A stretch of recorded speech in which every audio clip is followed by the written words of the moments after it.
Zaili Muhammad Nur. Pengurus produksi Aziz Natasha dan Wee Chong Kiat.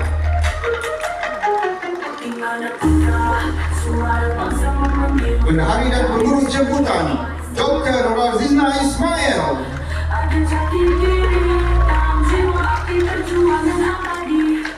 Seterusnya barisan chorus Akid, Syafi, Syakib, Naufal, Zakril, Fatih, Syakia, Syazam, Syasha, Putri, Aisyah, Zara Hanania, Zara Marisa dan Elis. Lembaga Iman Arif, Faris, Ali Arayan, Faiz, Lukman Anik.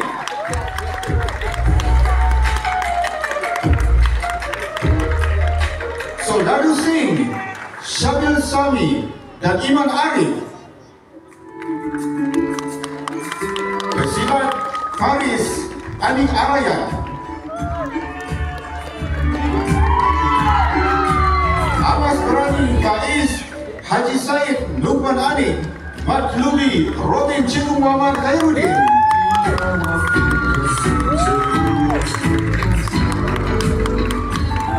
Sergeant Wan Ji Suhaimi, Peter Pan, Gani, Jack Sparrow, Akif Daniel.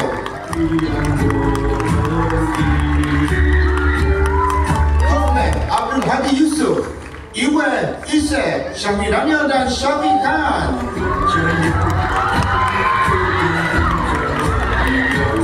Amir, Jeki Yunus, Feren Hong, Wee Chong Kiat, Dinesh Muhammad Kumar Farang Bakar.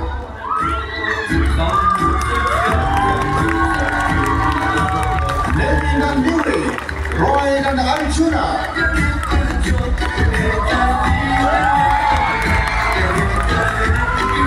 Jenam dan Judin, Zayan Zaidin dan Edi. Putra, Abang Muhammad Salahuddin.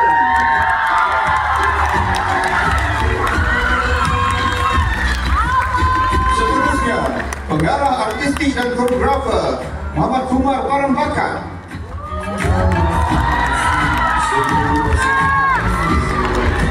Pengarah promosi dan produksi Lamia Aimal.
Majlis dengan segala hormatnya, menjemput dan mempersilakan Dipti Kehormat naik ke pentas untuk menerima cendehaji kenang-kenangan dan tanda terima kasih dari pihak anak seni pendidikan Kelantan Aspek yang disampaikan oleh Puan Nurmazah Yaakob selaku Pengerusi Aspek.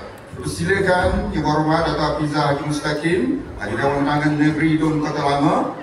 Persilakan juga Yang Berbahagia Puan Wan Riza Abdullah dari Jabatan Kebudayaan dan Kesenian Negara Negeri Kelantan. Berbahagia Ustaz Muhammad Hafiz Hukmi Haji Wardi, Pengerusi Pusat Pengajian Islam Terkenali yang merupakan cicit kepada almarhum Terkenali.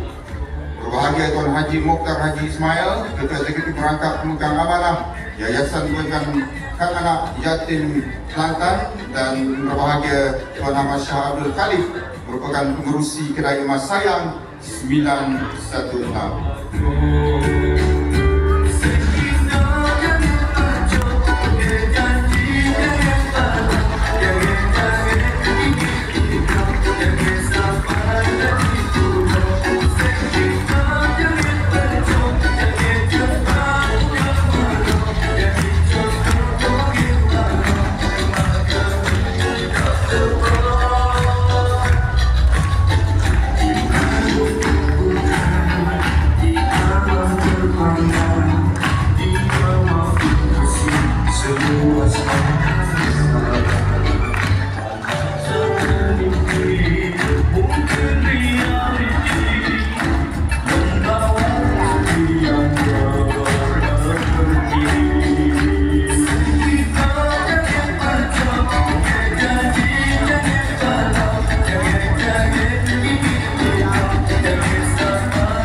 Tuan Jabur atas penyampaian terhormat sebentar tadi. Kita akan mengambil masa untuk sesi fotografi bersama dengan Deputi Kehormat.